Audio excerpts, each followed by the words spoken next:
Welcome to Zen with Gwen meditation sessions. Hi, I'm Gwendolyn. This will be a short meditation inspired by a section in Jon Kabat-Zinn's Wherever You Go, There You Are, Mindfulness Meditation in Everyday Life. It is a great down-to-earth book. I highly recommend it, and if you're not sure about it, I'm sure that your local library has a copy that you can borrow. So let's go ahead and get comfortable, as we often do.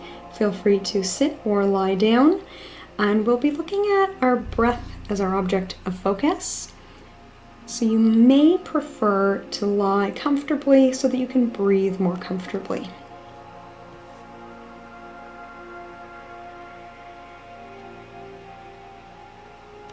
And let's bring our awareness to our breath. Noticing the waves of movement that travel through the body with each breath in and each breath out.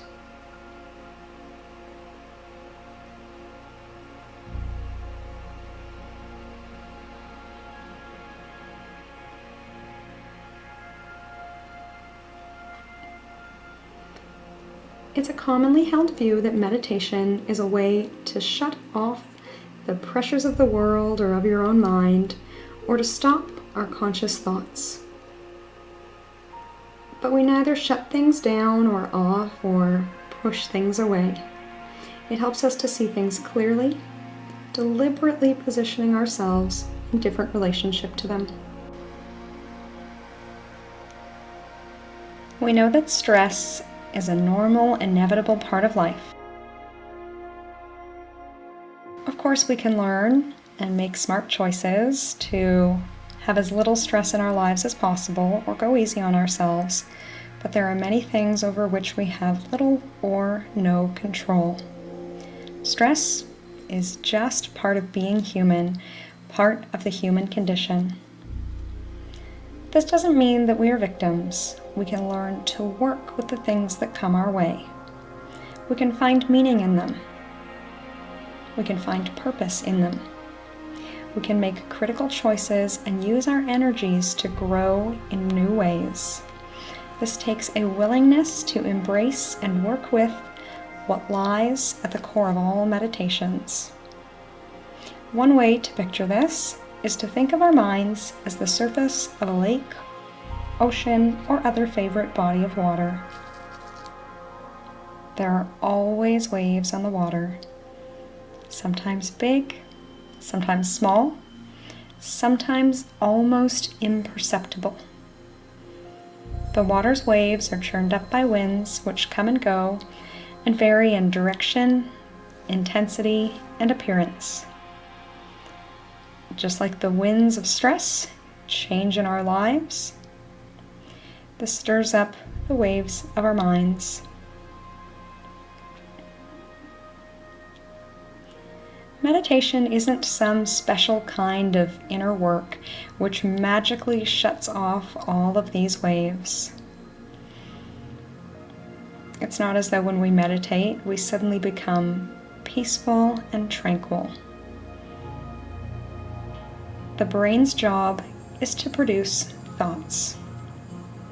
So if we're thinking, we know we're alive. Just as we can't put a glass plate on the water to stop the waves, we can't stop our brains suggesting that we have thoughts. And it may not be helpful to try. In fact, it may create more tension or inner waves. Of course, this doesn't mean that it's unattainable. It just means that there are different ways to work with these waves. We can imagine meditation as a safe haven, a shelter from the winds of agitation.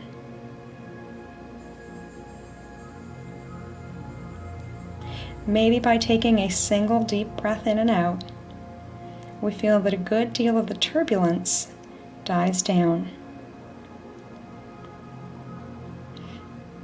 Meditation has often been described as a process of remembering and forgetting.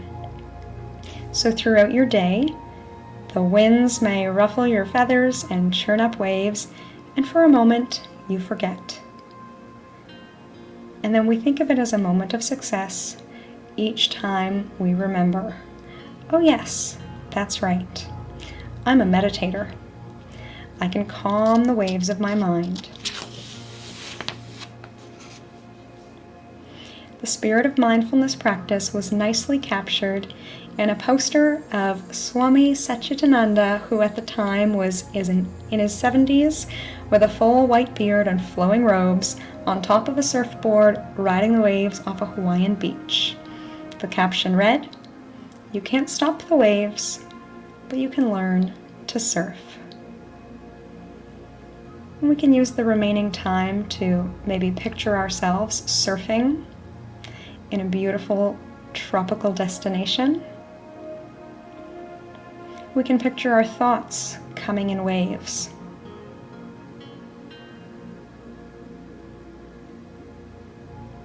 Or we can focus on sensations of breath, riding the wave of each inhale to the top and each exhale to the bottom.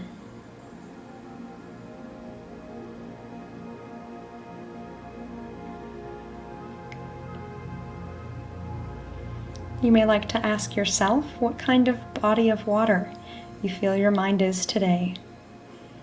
A babbling brook, the open ocean, or even a puddle or a single drop of dew.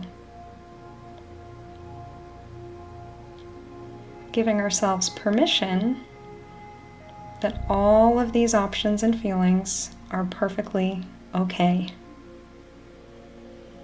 Knowing that we can't stop the waves, but we can learn to surf. Thank you so much for choosing to spend this time with me. From my light to yours, namaste.